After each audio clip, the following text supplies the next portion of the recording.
What has been the best corporate Darwin Award? There is no reason anyone would want a computer in their home. Ken Olson, President, Chairman and Founder of Digital Equipment Corp., 1997. Gerald Ratner called his own product total crap and inadvertently wiped £500 million from the company value. He compounded this by going on to remark that some of the earnings were cheaper than an M&S prawn sandwich but probably wouldn't last as long. Dumb move, but the dude has a great sense of humor. Even better is the Ratner effect. I love that it has a name. Reminds me of the Osborne effect. The Osborne 1 was the first commercially successful PC. The founder pre-announced the successor to the Osborne 1 way before it was ready to come to market. His announcement touting how good the next machine would be killed demand for the Osborne 1. The company then ran out of money and couldn't bring the successor to market, declared bankruptcy, and died. I own a vineyard and was looking for numbered tags to attach to the post at the end of each row. One website that sold such items said, "Don't use cheap cattle ear tags to mark your rows," and proceeded to describe how much better their tags were. I thought, cheap cattle ear tags, of course, and promptly found and purchased them at a fraction of the cost. I would never have thought of it if not for this great marketing. This year, Powder, a group that ran Park City Mountain Resort, the number 3 family ski resort in the country, got absorbed by Vail, its competition, and removed from ownership of its resort. Why? Because after 20 years of having the greatest lease in history, about $150,000 a year for a resort that grosses millions and millions, the end of the lease time rolled around, and they forgot to renew it. Literally that's it. Someone didn't take down a note, and they turned their paperwork in 3 days late, got sued, and lost everything. Do your paperwork. I'm going to have to go with Schlitz beer.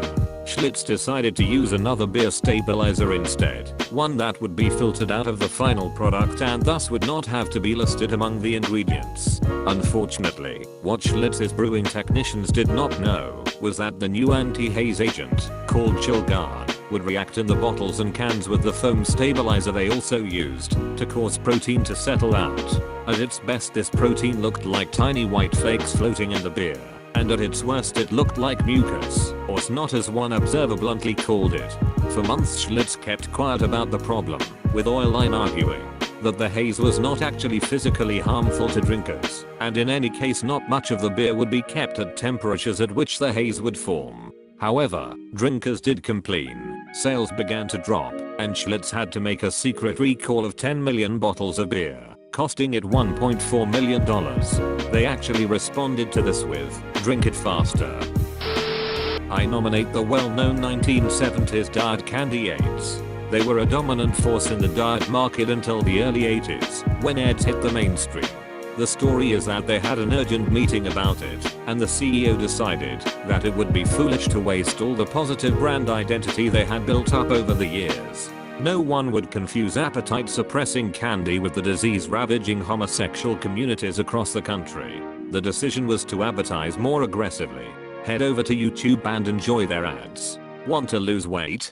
Get AIDS. That should be enough to guarantee them a place in the Darwin record books, but in 1989, after they had lost more than 50% of their market, the executive decided that they would just have to give up the fight and rebrand as New AIDS. The company didn't last long after that.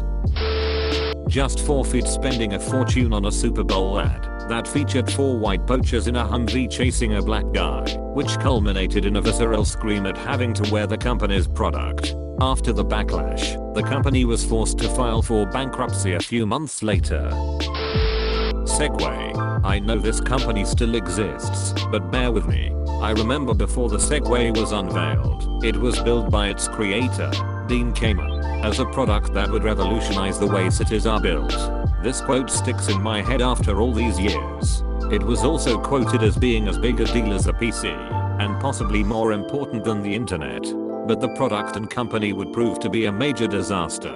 The Segway debuted in November 2002 on Amazon for $5,000. In June 2003, President Bush made headlines for falling off a Segway during a test drive. This event alone probably killed the future of the company. In September 2003, the company recalled all units due to injuries sustained by customers when the battery died. Fast forward to 2009.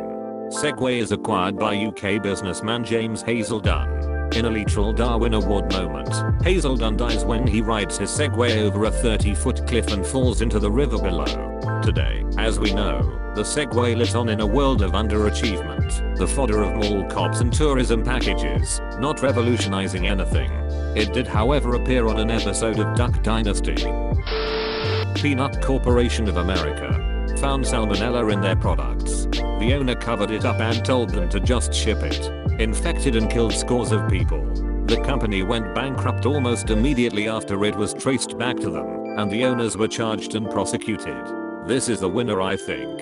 Salmonellosis causes earth-shattering diarrhea and vomiting. People aren't just going to not notice. I audited an air cargo company, and essentially a member of the legal department had shifted the T&Cs on their lease contracts.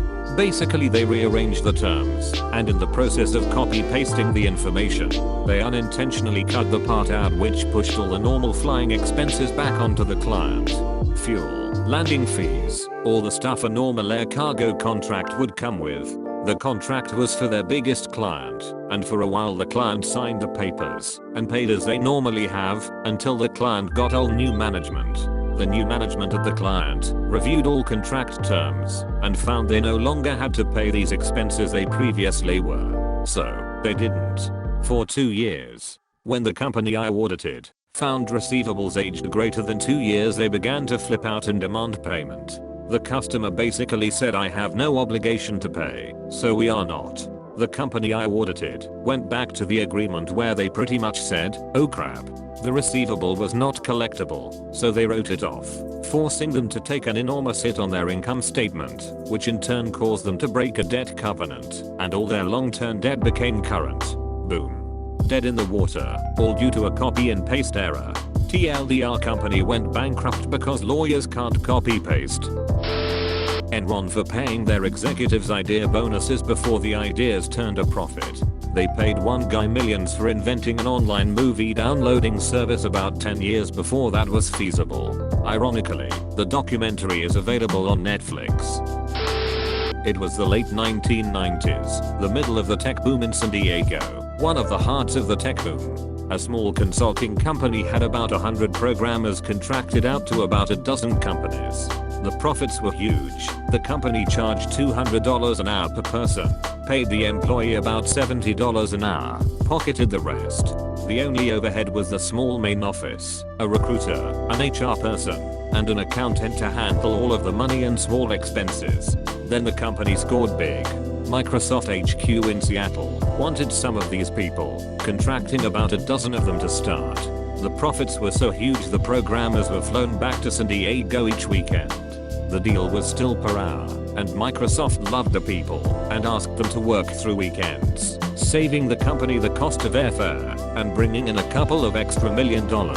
So 2 months later, expense reports are getting kicked back. The company was refusing to pay large parking fees for the people who worked 7 days a week for 3 and 4 weeks. The company accountant said they should have taken a cab to the airport, since they were gone for 3 weeks. After reminding the accountant that they had not intended to stay that long, that they did so at company request, they were still refused reimbursement on parking. 5 of those contractors resigned due to the parking payment issue, and others slowly followed. The Microsoft deal collapsed because they kept losing people, and within the year the whole company folded. Yes, this company folded during the tech boom, in a tech boom city. Hundreds of millions of dollars lost, because they wanted to screw over their most income producing employees over maybe $2,000 in parking fees. Washington Mutual, WAMU, deciding to become the Walmart of banking and focusing on lower and middle income consumers that other banks thought were too risky. In 2003, the CEO declared that they will do to banking what Walmart did to shopping, and declared, 5 years from now you're not going to call us a bank. In 2008, WAMU went bankrupt, in large part due to all the losses on the subprime mortgages they made, got seized by the FDIC, and can no longer be called a bank. JCPenney eliminating sales. By the turn of the new year in 2012, JCPenney was struggling to stay afloat. The department store fought to stand out amongst competitors, so CEO Ron Johnson decided to take a new approach to eliminate sales and fake prices. Instead, they would make everyday prices reflect what used to be sales prices, and they wouldn't price items ending in 9, for example, $7.99, but would use whole figures. It appears that customers preferred to feel like they were getting a bargain, because JCPenney's revenue dropped 25% that year, and almost 20,000 employees had to be laid off. The CEO of Red Lobster was fired over an all-you-can-eat promotion because she underestimated American gluttony. Unfortunately for Red Lobster, they'd never met America before, and foolishly thought that customers would either be full or just completely sick of salty rubbery restaurant chain quality sea meat after a plate or so. A few scant weeks later, Red Lobster was already seeing a loss in profits. This was compounded by the simple fact that, in 2003, snow crab leg prices were at an all-time high, meaning that Red Lobster actually lost money on every customer ordering more than a half dozen, which was a problem, seeing as how the average customer ate at least 2 dozen. Even worse, the all-you-can-eat promotion meant that people were sitting for hours on end while paying one flat price, thus leaving the other still profitable customers who were inexplicably not interested in personally devouring a species to extinction with longer wait times. They often left before being seated. And so for a short time in the early 2000s, Red Lobster abandoned the normal restaurant business altogether to cater exclusively to masochistic gluttons who had a bone to pick with the sea. In doing so, they lost over $3 million in that quarter alone. The president of the company stepped down shortly after, though she vehemently denied that the idiotic $3 million crustacean bet that she put up against America's metabolism was the deciding factor for the resignation. iOmega requiring a less than 1% failure rate. After the zip drive boom, and considering the legal problems that the click of death brought to the company, iOmega had a new policy of not releasing a product until the failure rate was below 1%. The click drive was ready to ship, but the failure rate was slightly higher than 1%. The company spent the next 2 years trying to reduce that failure rate. During that span, SD and compact flash became the storage media for cameras and other small devices. I don't know if Click could have survived against SDNCF in the long run, but it would have helped to sell a few million units before they came along. Atari. They almost got the exclusive publishing rights for Nintendo games in the US. Everything was set up, all the bargaining was done. Both parties just had to sign. So to relax after the intense meetings, the Atari CEO and the Nintendo execs go to a trade show. There, some other company was using Donkey Kong to show off their new console.